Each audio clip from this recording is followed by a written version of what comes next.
Ahora sí vamos a los artificiales. ¿Ya? Entonces lo que vamos a ver acá son los artificiales. En una población, supongamos que esta es la población rural, se me ocurre de Casma, por hablar, y esta es la población de Lima. Entonces, la relación que hay entre métodos naturales y métodos naturales y métodos artificiales, se llama mezcla anticonceptiva. ¿Ya? Entonces, como puedes ver acá, por dar un ejemplo, en Casma, que de repente es un poco más rural, los métodos naturales priman sobre los artificiales. Y en Lima, los métodos artificiales priman sobre los naturales. Entonces, ¿cuál es el objetivo en las políticas de salud reproductiva? Es favorecer una mezcla anticonceptiva a favor de los artificiales. ¿Está bien? O sea, en la norma técnica dice que hay una meta por cumplir para que todos los métodos anticonceptivos o la mayoría de ellos sean artificiales. Lo que se busca es que más del 60%, que es un indicador bien general de la población, esté cuidada con métodos artificiales. Lo ideal es que todos estén cuidados con métodos artificiales, pero no se puede.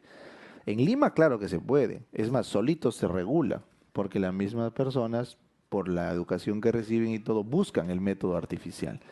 Pero en otros lugares donde todavía no está esto claro, entonces es trabajo del servicio de salud enseñar y favorecer el uso de los métodos. Por eso, si les preguntaran, la mezcla anticonceptiva es una meta de gestión hacia los métodos artificiales. Así que, ¿qué recomienda la OMS? Que tenemos que recomendar siempre artificiales. Eso es lo que nos recomiendo, ¿no? Tenemos que recomendar artificiales. Bueno, entonces vamos a conversar. Hay cuatro: barrera, hormonal, DIU y cirugía. ¿Está bien? Los cuatro métodos: barrera, hormonal, DIU y cirugía. Nos vamos a arrancar con los de barrera. Pregunta de examen, bien fácil. El mecanismo de los anticonceptivos de barrera es evitar que el esperma se contacte con el ovocito. La lógica, una barrera, pues, ¿no? Cualquiera que sea, puede ser física, puede ser química, cualquier barrera. Entonces, el que más vamos a conversar, el que más se utiliza es el condón, ¿no es cierto? La barrera mecánica. Hay condón masculino y condón femenino. Obviamente, el que más se estudia, el más práctico, es el condón masculino. Pero recuerden que prácticamente todos los estudios se realizan de condón más espermicida. Así que lo que vamos a ver acá es el condón con espermicida. ¿Por qué? Porque son efectos sinérgicos. No le aumenta mucho el espermicida, pero sí es importante. Son efectos sinérgicos. ¿Ya? Entonces, acá viene el espermicida más conocido, el nonoxinol 9, que fue una pregunta del residentado inclusive, por eso lo pongo, porque aparte de matar a los gametos, aparte de ser un espermicida e incluso un ovulicida, el nonoxinol 9 espesa el moco. Es un mecanismo adicional que, bueno, se descubrió después, espesa el moco cervical, nonoxinol 9, ¿ya? Y la super pregunta de examen es que el anticonceptivo de barrera es el único que puede reducir el riesgo de ITS. No lo evita al 100%, pero lo puede reducir significativamente, ¿ya? Entonces miren acá, las tasas de PERS o índices de PERS pueden ir acá, es eficaz, correcto, hasta poco eficaz, ¿no? Una cosa es en un ensayo clínico y otra cosa es en la vida diaria. Entonces el gran problema que tiene el condón como método anticonceptivo es el uso, ¿ya? Los pacientes no saben cómo usarlo desde el momento de la preservación, ¿no es cierto? Entonces, si el condón está, está apretado, está guardado, ¿no es cierto? Lo tiene más de 5 años ahí, ¿no? Este es mi billetera 2 por si acaso, ¿no es cierto? Bueno, entonces ya no sirve, pues, no sirve. Entonces hay que enseñar que el condón tiene que estar en zona ventilada, sin mucha presión, sin perder el sellado automático, ¿no es cierto? Lo ideal es que no tengan más de 2 años, puede durar más, pero lo ideal es que no tengan más de 2 años.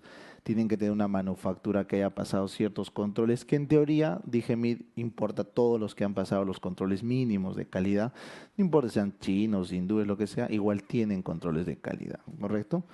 Entonces, mientras haya pasado por el proceso estandarizado, no debería haber ningún problema, ¿ya?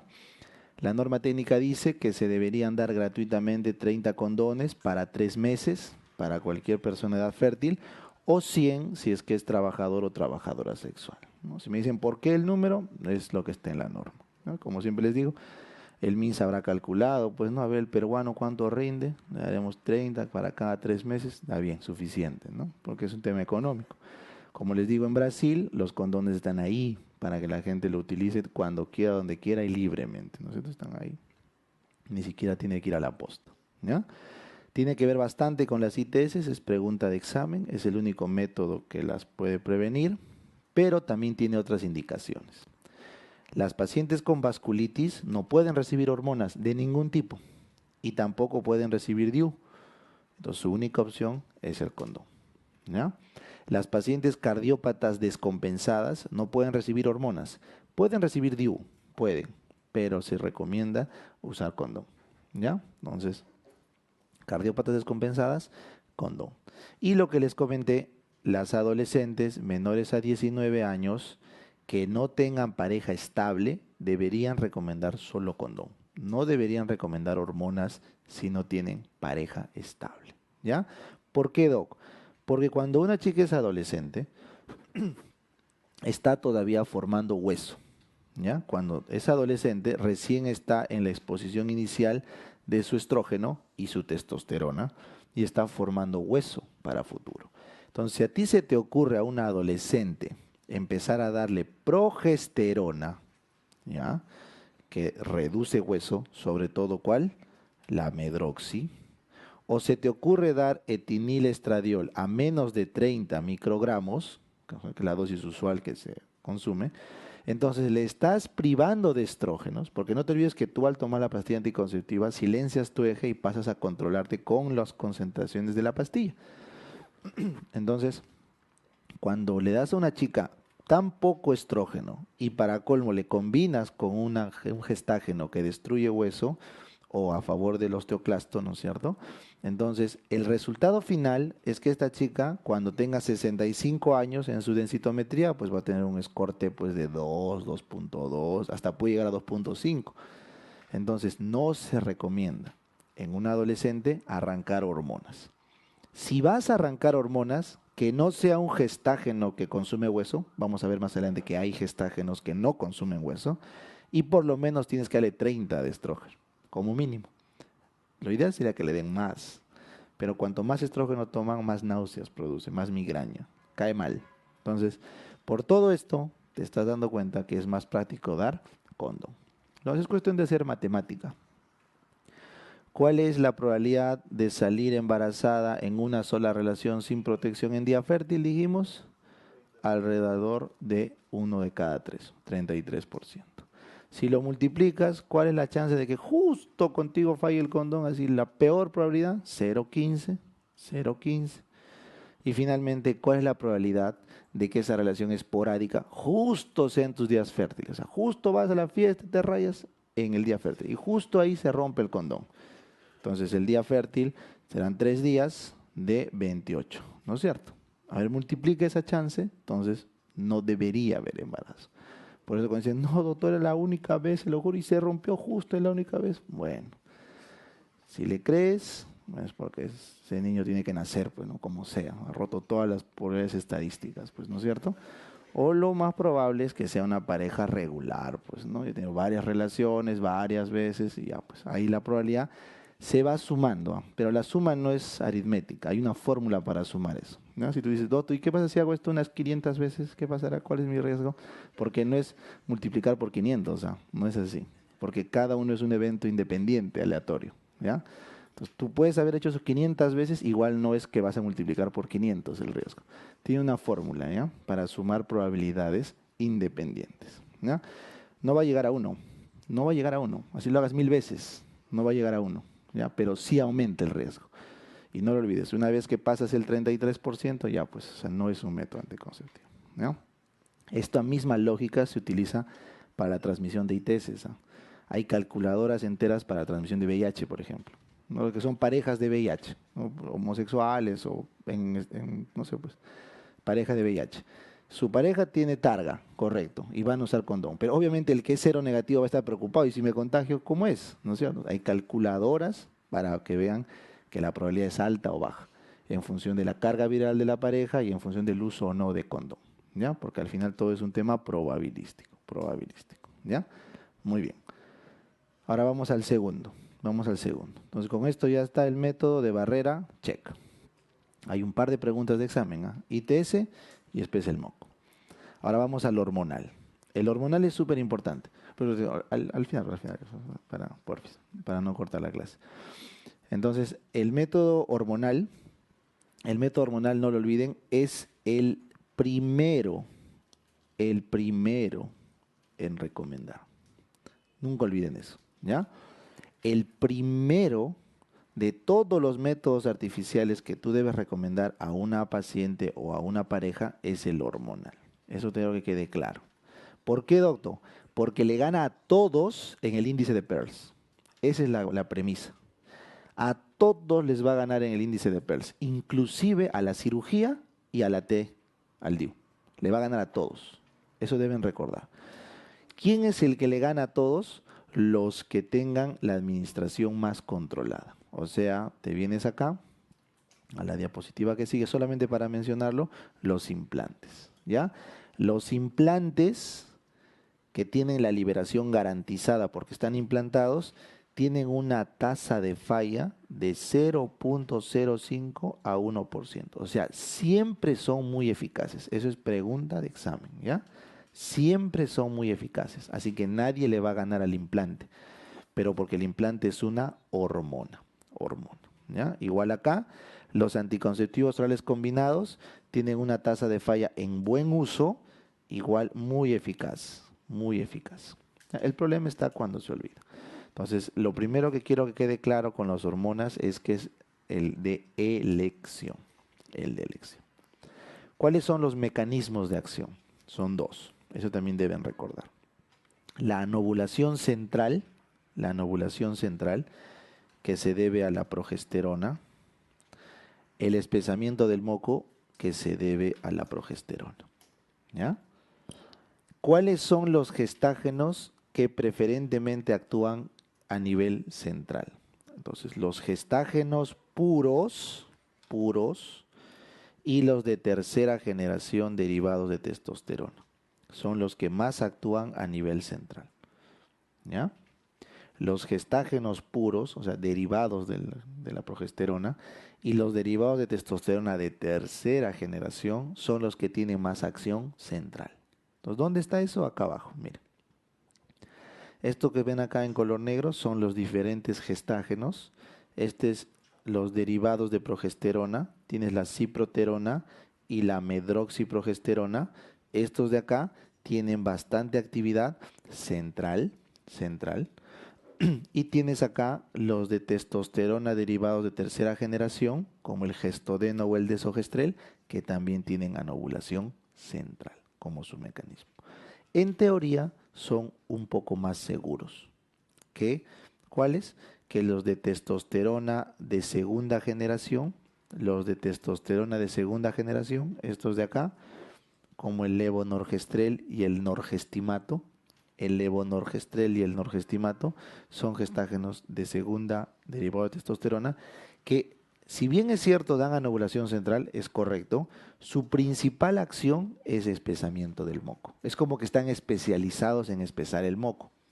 Por eso recuerda que la pastilla del día siguiente, ¿qué es? ¿Gestodeno o levonorgestrel? Levo, porque lo que yo busco en la pastilla del día siguiente no es anovulación central. ¿Por qué tal si ovulaste? Lo que yo busco es espesar el moco.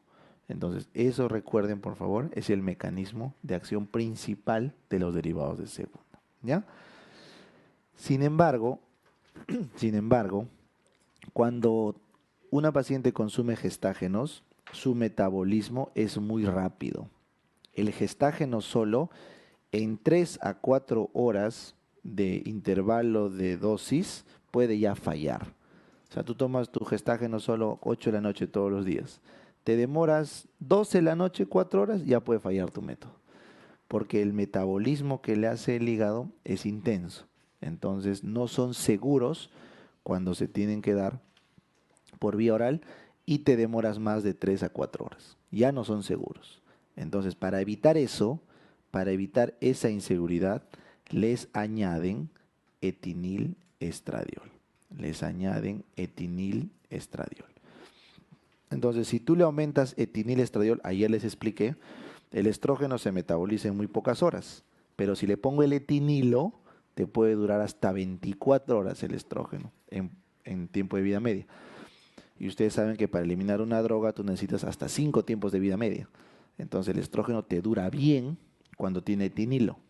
Por lo tanto, la combinación que ven acá, etinil estradiol con gestágeno, es la más segura de las hormonales que obviamente se administran. ¿Ya? Se administra. Porque estás combinando los dos efectos. Los dos efectos. Siempre y cuando obviamente tengas una administración constante y segura. ¿Ya? Ahí está. Segundo, cuando tú tomas solo progesterona, cuando solo consumes progesterona, tienes muchos efectos adversos. Recuerda, la progesterona trae múltiples efectos adversos porque lo normal es que se dé solo en la segunda mitad del ciclo, después de un estímulo estrogénico previo. Entonces, las chicas que solo consumen progesterona tienen muchos efectos adversos, sobre todo sangrados. Puede haber compromiso del hueso, les dije. Entonces, por esas cosas, sigue siendo beneficioso aumentar los estrógenos. Así que si te preguntan de los anticonceptivos hormonales, ¿cuáles son los subtipos? Tengo el combinado, estrógeno con progesterona, y en la otra diapo tienes la progesterona sola. ¿Cuál crees que es más recomendable? El combinado. ¿Por qué? Porque el combinado, al tener estrógenos, tiene buena seguridad y tiene buenos efectos positivos para la paciente. Recuerden eso, los gestágenos solos no te dan los beneficios del combinado.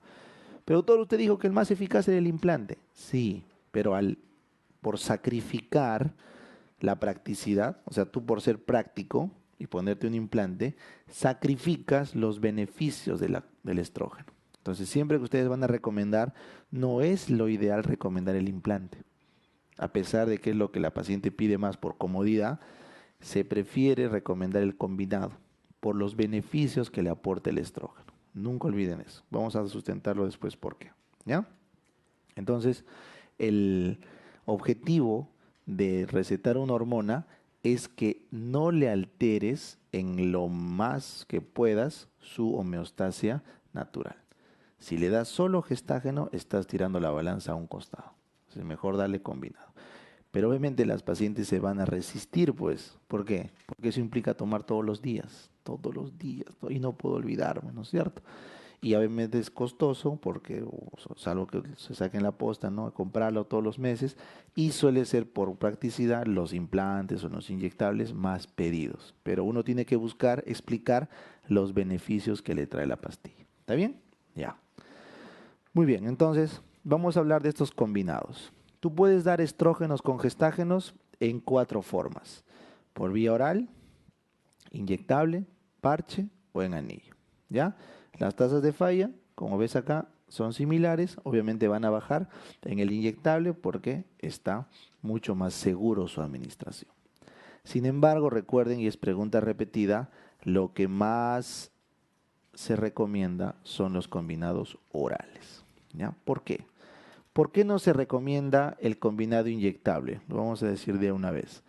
Porque como tiene estrógeno en la ampolla, no puedo darte mucho estrógeno en depósito, ¿ya? Porque te daría muchos efectos adversos. Recuerden, el estrógeno es el que más efectos adversos le trae a la mujer, que pueden discontinuar su uso: náuseas, vómitos, migraña. Entonces, lo que se busca es dar la menor cantidad de estrógeno. Cuanto menos estrógeno tiene tu pastilla, es más cara. Vas a ver, cuanto menos etinilestradiol tienes, más cara, porque es más demandada, porque tiene más tolerancia. Cuanto más estrógenos tiene, hay más náuseas, más vómitos, más migraña. Y la migraña es frecuente en las mujeres. Entonces, por esas razones, cuando damos en un inyectable, solo podemos dar estrógeno para 30 días. Ya, pues estar yendo cada mes a una ampolla no sale a cuenta. Entonces, no hay adherencia a este método. No lo hay. ¿Ya? Se creó el parche. Vamos a poner un parche. Total, se lo pone y no pasa nada, ¿no es cierto? Al final lo que se busca es evitar que tome la pastilla por vía oral. Bueno, el parche, por la forma de liberación que tiene, va con bastante mastalgia, que al final no es una contraindicación, y disminuye el vello y el acné. Así que pueden considerar el parche para algunas enfermedades que tengan que ver con hirsutismo, por ejemplo. Sirve, ¿ya? Sirve. Pero como les digo, no tiene mucha utilidad, no está bien promocionado, pero sí es buena opción.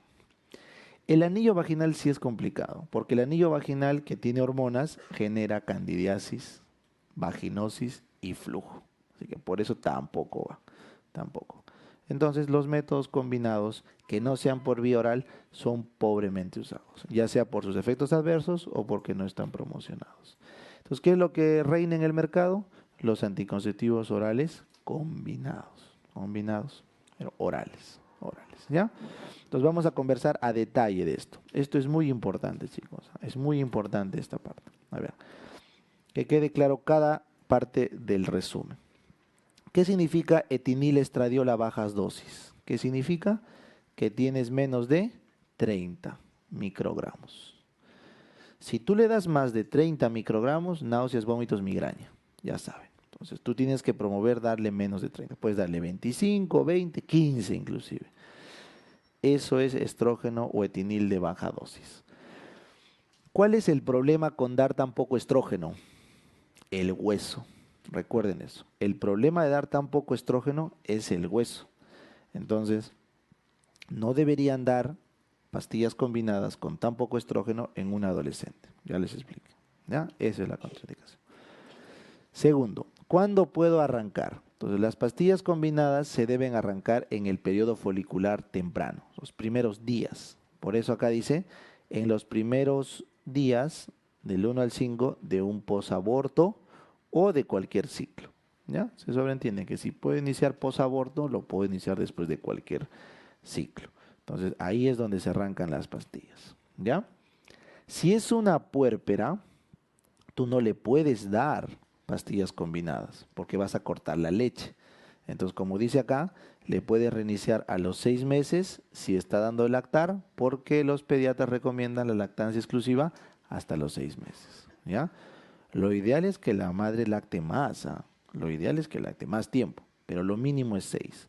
Así que si la paciente te pide volver a sus pastillas y está lactando, tú no le puedes dar antes de los 6. ¿Ya? Eso le recomiendas. Y doctor, si no quiere lactar por A, B o Z motivos, tienes que esperar las 6 semanas. No se da antes. ¿Ya? O sea, tú tienes que esperar las 6 semanas del puerperio y ahí recién.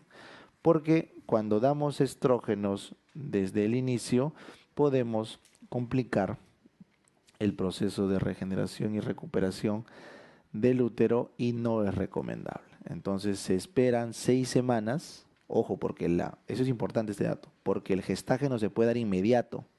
Tú puedes dar progesterona inmediata, pero los estrógenos no. Entonces, toda la fisiología del embarazo se altera la recomposición si es que damos rápidamente los estrógenos. Pero si esperamos 6 semanas, no hay problema.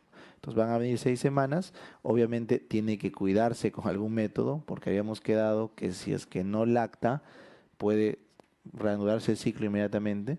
Entonces recién cuidamos con otro método 6 semanas y recién ahí empezamos en el nuevo ciclo los anticonceptivos orales. ¿Ya? Finalmente, como tienes combinación de 2 pastillas, te va a durar el efecto hasta 24 horas después de la dosis que le tocaba. Si tú tomas cada 10 de la noche y te olvidas a las 10 de la noche, de ayer por ejemplo, tienes hasta las 10 de la noche de hoy para volver a tomar la pastilla que te olvidaste y luego a las 10 tomas la que te corresponde el día de hoy. Y no falla tu método. Entonces, eso quiere decir si te olvidas 2 pastillas, ahí recién falla el método. O sea, si te olvidas 2 días seguidos de tomar, ahí sí falla el método. Entonces, tenías que tomar ayer a las 10, no tomaste. No te acuerdas todo el día y no tomas ahora a las 10, ya fue. Entonces, si te olvidas 2 fechas, el método no sirve, hay que parar, no hay problema, y reinician un nuevo blister. Pero al reiniciar ese nuevo blister, hay un periodo de ventana de 7 días. No lo olviden, de 7 días. ¿Qué es lo que quiero decir con eso? Que si tú dejas de tomar, ¿correcto? Dos días y tu eje se reactiva, justo se reactiva para ovular, entonces se activa el eje, pasan los 3 días aprox para la ovulación, luego tienes los 24 horas de ovulación o que dure el ovocito y sobre eso los días que dura un espermatozoide viable. Entonces el peor escenario posible si sumas todo esto, el tiempo de vida del espermatozoide, el tiempo de ovulación y la vida del ovocito, son 7 días. O sea, estadísticamente, pase lo que pase en el ciclo, si tú reinicias un anticonceptivo, tienes 7 días como máximo riesgo de salir embarazada. Si es que al momento de dejar de tomar la pastilla, se reactiva automáticamente tu ovulación. Pasados los 7 días no tiene sentido, porque como ya estás cubierta con las pastillas, no debería haber otra ovulación. ¿Está bien? Entonces, si les preguntan, cuando falla el método de las pastillas, ¿es por qué? Porque 2 veces no lo ha consumido, ya falló, ¿correcto? Y para evitar eso, se reinicia inmediatamente con condón por 7 días. Muy bien, entonces, esas son todas las indicaciones de los anticonceptivos orales combinados. Este es el blister normal, usualmente tiene sus 7 días de descanso, ¿no es cierto?, de la regla, y de ahí retoma. Hay de varias fases, monofásico, bifásico. Lo que más se consume es el monofásico, que tiene estrógenos con gestágenos, una sola dosis y se acabó. ¿Ya? Hemos conversado los subtipos de gestágenos. Entonces, vamos a hablar ahora de una pastilla anticonceptiva. El estrógeno, ya les dije, es un adyuvante, no es el método anticonceptivo principal. ¿Quién es el método anticonceptivo principal? El gestágeno. El gestágeno que puede dar anovulación central o espesar el moco. Entonces, si consumen uno de testosterona de segunda, como leo y norgestimato, van a tener espesamiento del moco principal. Tercera generación, anovulación. Gestágeno puro, anovulación. Y bueno, los derivados de la espironolactona como la drospirenona que van a tener efecto diurético. Entonces, vamos a explicar uno por uno, ¿ya? Respecto al estrógeno, habíamos quedado que a la chica le damos menos de 30 microgramos y se acabó, ¿no? Con eso le va a ir bien, le va a ir bien. No hay nada más que filosofar en el estrógeno. Todas las pastillas vienen con etinilestradiol. Existen otros, pero no son comerciales. Lo que más se vende es etinilestradiol, ¿ya? Un tiempo quisieron crear un estrógeno no esteroideo, para ahorrar, pues, ¿no? Crearon el dietilestilbestrol. Acuérdense, el dietilestilbestrol es un estrógeno no esteroideo. No esteroideo. Barato, pues barato, porque es difícil sintetizar un esteroide, es caro. Crearon el dietilestilbestrol como un estrógeno no esteroideo para una serie de tratamientos, para terapia de reemplazo hormonal, para náuseas en el embarazo, para anticonceptivo. ¿Qué pasaba con todas las mujeres que tomaban dietilestilbestrol y salían gestando de niñas? ¿Qué le pasaba a sus niñas? Cáncer de células claras, ¿no es cierto? Entonces, el dietilestilbestrol se dejó de usar porque generaba cáncer de células claras en las hijas de las pacientes que tomaban eso durante la gestación. Dietilestilbestrol. Entonces, por eso, cuando les pregunten cuál es el estrógeno que se da en cualquiera de las terapias, estrógeno esteroideo, ya sea estrógeno equino conjugado, etinilestradiol, para cualquier terapia hormonal. Ya les dije, ayer vimos estrógeno equino conjugado, ¿no? En HUA. En terapia de reemplazo hormonal en anticonceptivo es etinilestradiol. ¿Ya, chicos? Siempre con estradiol esteroideo. Bueno, entonces, donde está el truco es en el gestágeno. ¿Qué pasa si tú eliges un derivado de la progesterona puro? ¿Se te ocurre dar acetato de ciproterona o medroxiprogesterona? ¿Qué pasa? Estos son muy potentes. Son muy potentes. estos gestágenos son muy potentes y ¿qué van a hacer? Sangrados. ¿Qué hacía el gestágeno? Interrumpía el desarrollo del endometrio. Entonces van asociados a mucho sangrado. ¿Qué más? La ciproterona es antiandrogénico. La ciproterona es antiandrogénico. Entonces, y la medroxiprogesterona es súper potente. Y los gestágenos disminuyen la concentración de hueso. Entonces, ya sea porque es antiandrogénico o porque es un gestágeno potente, estos dos de acá van a reducir la masa ósea. Entonces, ese es el problema con los gestágenos puros. Son muy potentes, van mucho sangrado y en el caso de la ciproterona son muy antiandrogénicos y pueden disminuir hueso. La medroxi también puede disminuir hueso, un poco menos que la ciproterona. Entonces, doctor, ¿para qué sirven? Pues, no, sí sirven. La ciproterona se utiliza en el SOP, cuando quiero bloquear el hirsutismo. Se utiliza ciproterona en SOP. Claro, no es de primera línea, pero se puede dar si no responde el SOP. La medroxiprogesterona se utiliza para, recuerdan, como tratamiento en la hiperplasia endometrial, dijimos, pero es tratamiento, no como anticonceptivo, como tratamiento. Y la medroxiprogesterona se utiliza en los inyectables, porque como es gestágeno puro, no tiene problema de acumularse y es bien tolerado en depósitos, ¿ya? Ahí está. Vamos a ver después. Como no quiero quitar hueso a la paciente y no quiero bloquearle sus receptores de andrógenos, no quiero tanto efecto adverso, entonces hemos inventado un gestágeno derivado de testosterona que en vez de cortar hueso, ¿qué hace? Favorece la formación de hueso. Entonces lo que ves acá son gestágenos derivados de testosterona que son anabolizantes de hueso. Así que la probabilidad de perder hueso es menor con esos fármacos. Obviamente lo voy a escoger, lo voy a escoger. Entonces empezaron con los de segunda generación, levonorgestrel y norgestimato. El levonorgestrel y el norgestimato eran derivados de testosterona de segunda generación, que ya dijimos que tienen un buen efecto espesando el moco, pero acá está lo malo. Como eran de testosterona, derivados de testosterona, actuaban sobre el receptor de testosterona. ¿Y qué creen que pasaba con el perfil cardiovascular de las mujeres?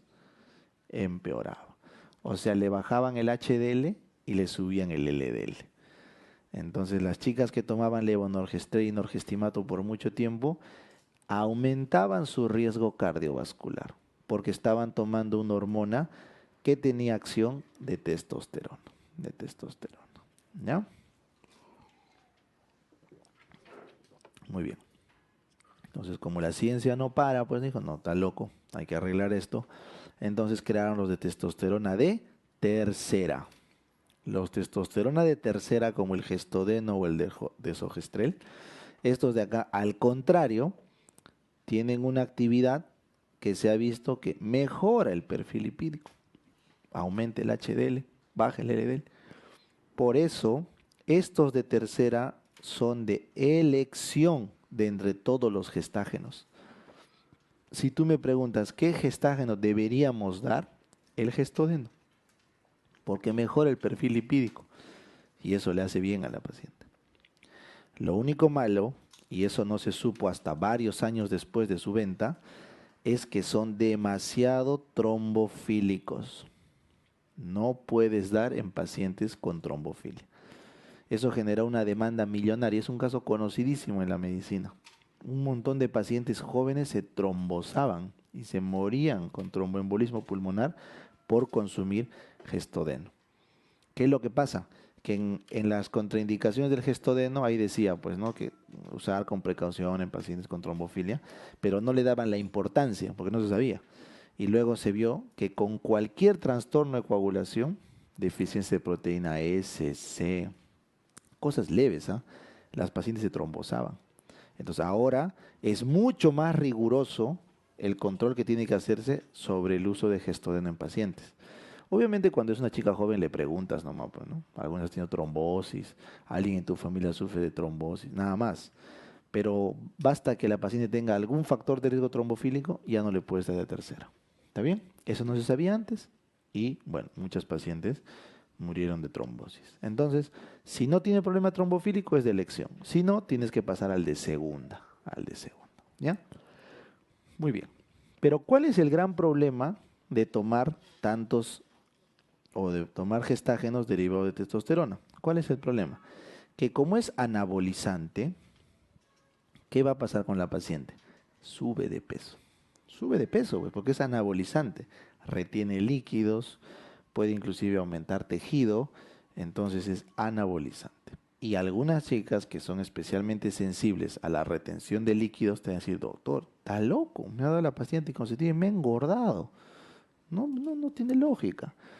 No, pero, a ver, tu dieta, no, mi dieta, no, todo está igual. Entonces, ¿qué es lo que pasa? Esa subida de peso rápida es por el líquido, pues. Retienes líquido, subes al toque de peso.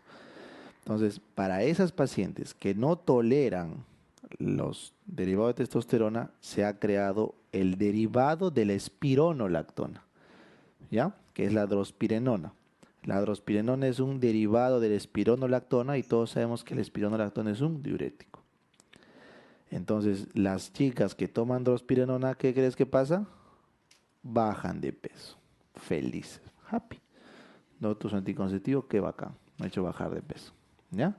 Entonces, no es que has bajado de peso, ¿no? Que te has deshidratado, bueno, has perdido agua. Entonces, porque el objetivo de la drospirenona es como parecido al espirono, entonces es diurético. Lo malo con la drospirenona, recuerden, la espironolactona también es un antagonista de qué receptor? De andrógenos. La espirono bloquea el receptor de andrógeno. Entonces, ¿qué va a pasar con el hueso de la paciente? Pierde hueso. Entonces, la drospirenona, lo malo es que tan igual como la ciproterona, puede perder hueso. Pero aunque no lo crean, el anticonceptivo más vendido y el que más cuesta es el que tiene drospirenona, porque les cae súper bien, pues bajan de peso, ¿ya? Pero tienen que explicar eso. Y lo otro que tienen que explicar, que casi nadie lo hace, es que como te bloqueo el receptor de andrógeno, ¿qué creen que pasa con la libido? Baja. Entonces ahí viene el novio, pues doctor, ¿qué le ha hecho, mi flaca? ¿Por qué ya no? Ese método anticonceptivo está raro. Se nota, es marcado, ¿ya? Entonces en la drospirenona sí se puede notar una caída de la libido, ¿ya? Porque la libido en la mujer depende bastante de la testosterona, sobre todo la que se produce alrededor del día 14. Hay tanta producción de testosterona en el día 14 que se vuelve estrógeno, que parte de eso explica el cambio de la libido justo en ese momento que es para la reproducción, ¿ya? Entonces, eso cae y bueno, ya eso trae problemas en la salud sexual de la pareja. ¿Ya, chicos? Entonces, con eso queda claro. Por eso este dibujo es para resumir todo, no lo olviden. El método anticonceptivo lo que hace es inhibe a nivel central en la hipófisis y en el hipotálamo la liberación de gonadotrofinas y por otro lado espesa el moco. ¿Ya? Eso que quede claro. Entonces la pastilla anticonceptiva tiene dos efectos. Ambos efectos por la progesterona. Lo que hace simplemente el estrógeno es aumentar en el de arriba. El estrógeno aumenta el efecto de la progesterona en la anovulación central, más no en el espesamiento del moco. Ahí no tiene nada que ver, ¿ya? Y los gestágenos van a cambiar su mecanismo en función de qué prefieren o no hacer o qué hacen mejor o no. Si anovulación central perdón, o espesamiento del moco. ¿Ya está? Bueno, ahora sí, vamos a conversar de la progesterona sola. ¿Por qué tendría que dar progesterona sola? ¿Cuál es la lógica? A ver, doctor, ¿qué pasa? ¿Qué pasa si no tolero el estrógeno? Tomo un cachito de estrógeno, vomito, me da mi migraña, no puedo. Allá. Entonces, en las pacientes que no toleran el estrógeno, no les puedo dar y le doy progesterona sola. ¿Qué pasa si tengo un riesgo cardiovascular moderado y no quiero correr el riesgo? Nos habíamos quedado entre los 35 y 40 años, sí podemos dar gestágeno solo, sin estrógeno, ¿no es cierto? Es otra de las razones por la que darías progesterona sola. Y finalmente, ¿qué pasa si tengo hiperplasia endometrial y quiero un fármaco que atrofie el endometrio? Entonces, tu única opción es gestágeno solo. Así que en esos 3 escenarios serían los únicos en los que tú puedes recomendar una progesterona sola. Cuando no tolera el estrógeno, cuando ya tiene una edad avanzada para recibir estrógenos, hasta 40, o cuando quieres buscar reducir el tamaño del endometrio. ¿Está bien? En esos 3 escenarios. Así que no es fuera, o sea, no está jalado de los pelos dar solo progesterona. Entonces, históricamente tenemos 3 drogas que se dan con solo progesterona. Por ejemplo, las píldoras de progesterona sola. Se llaman las mini píldoras. ¿Por qué mini píldora? Porque solo tienen una hormona, pues, la progesterona. Mini píldora. La tasa de fallo es igual que la combinada. Así que si me hablas de índice de Pearls, yo no tendría por qué preferir una que la otra, porque su tasa de fallo es igual. Entonces, ¿cuál es el problema con la mini píldora? Esto, el tiempo. 3 horas es lo único que tienes para olvidarte tu pastilla. Te pasas de las 3 horas y ya fue. Ya fue. Simplemente el método ya no sirve. Muy bien. ¿Cuál es el otro problema con las mini píldoras? El spotting. El spotting. Las pacientes que consumen mini píldoras van a tener sangrados. Son metrorragias, pero voy a poner entre comillas porque son escasas. Recuerden, ¿ya? Spotting es el sangrado del tipo metrorrágico, o sea, en cualquier momento, pero escaso. Para que no usen el término ragia, que es abundante, usen el término spotting. Entonces, cuando tomas pastillas de progestágeno, lo que hay es un spotting, un sangrado escaso por consumir las pastillas. Muy bien, habíamos quedado que el mecanismo de los gestágenos es anovulación central, siempre y cuando sean de tercera generación, ¿no es cierto? Estos son los de tercera generación derivados de la testosterona. ¿Ya? Ahí está. ¿Y qué otro efecto adverso tiene? Aunque no siempre se considera adverso, algunas pacientes no lo ven así, la amenorrea. Cuando tú tomas por muchos años, por lo menos 2 años, mini píldoras, la regla se corta.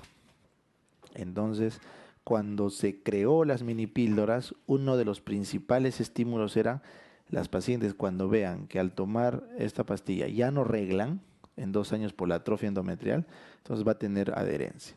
El resultado fue que no, ¿no es cierto? Las pacientes no quieren tener amenorrea, es más, se considera más un efecto adverso porque prefieren, o nosotros que somos médicos entendemos, pues, ¿no? Pero una persona que no es médico dice, doctor, ¿y mi regla dónde está? ¿A dónde se va? ¿Está loco?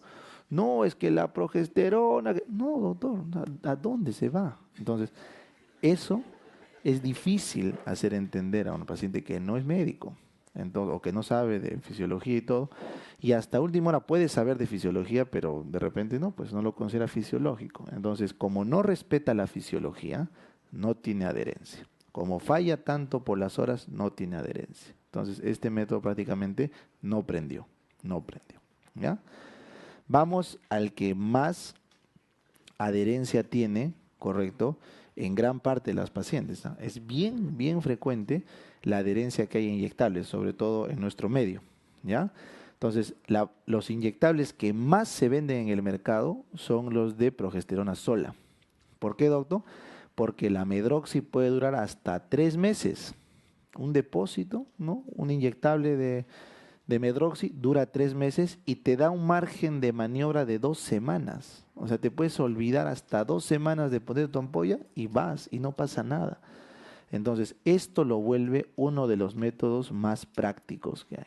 Más prácticos, ¿ya? Más prácticos.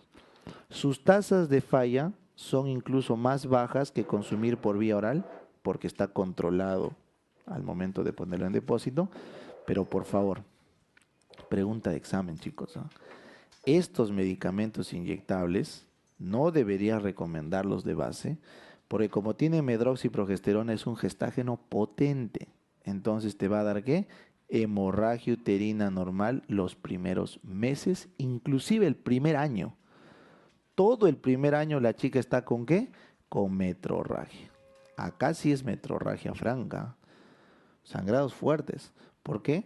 Porque es mucho gestágeno. Y obviamente en la dosis le ponen bastante concentración y eso genera más metrorragia. Entonces, A medida que va pasando los meses se acorta, pues, ¿no? Pero luego hay que volver a poner la ampolla y otra vez. Así que hasta que no se atrofie ese endometrio, hay sangrados los primeros meses, incluso hasta el año puede llegar. Entonces yo les pregunto, ¿en Perú las chicas tienen hierro para regalar? No. La ferropenia bordea el 30% de mujeres. Ferropenia límite. Esto estudió inclusive en Estados Unidos. O sea, una de cada 3 chicas acá arreglan y hacen ferropenia. Pero obviamente después recuperan en el mes y están en ese plan. Eso se llama ferropenia límite. O sea, arreglas y ya estás en ferropenia. Recuperas durante el mes, sin hacer anemia todavía. O sea, no es que están anémicas, pero están en ferropenia límite. Si sobre eso le aumentas un cachito más de sangrado, ya entras en anemia. ¿Está bien? Entonces, como no tenemos margen de maniobra acá, no deberían recetar o recomendar esto. ¿Ya?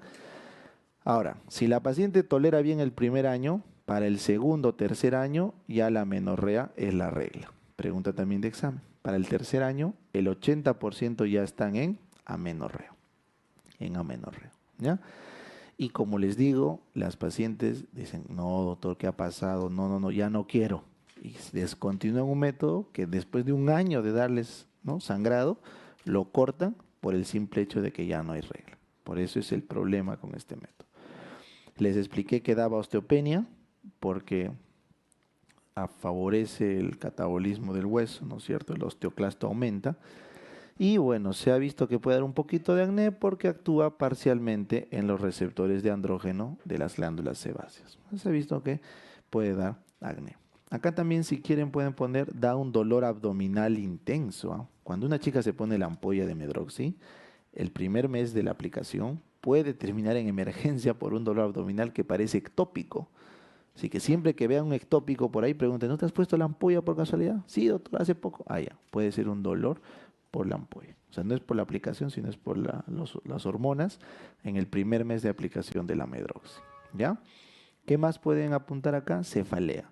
La cantidad que tiene de progesterona al inicio se asocia bastante cefalea, ¿no? Hasta que se acostumbre.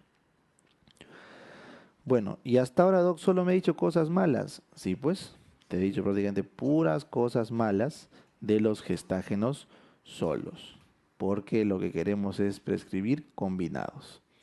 Entonces, algo bueno tiene que tener, pues, ¿no? Esto es lo que tiene de bueno.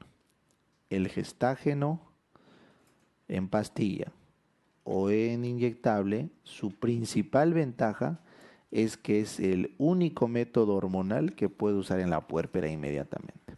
Si yo no quiero usar mela, porque no confío en un método natural, entonces el único hormonal que puedo usar, y es más, es el de elección, pregunta de examen del ENAM, el método hormonal de elección en el posparto inmediato, no tengo que esperar 6 semanas ni 6 meses como los combinados, es de elección, los gestágenos. ¿Ya? Esa es su gran y única ventaja. Recuerden, su gran y única ventaja es en la puérpera. En la puérpera. ¿Ya?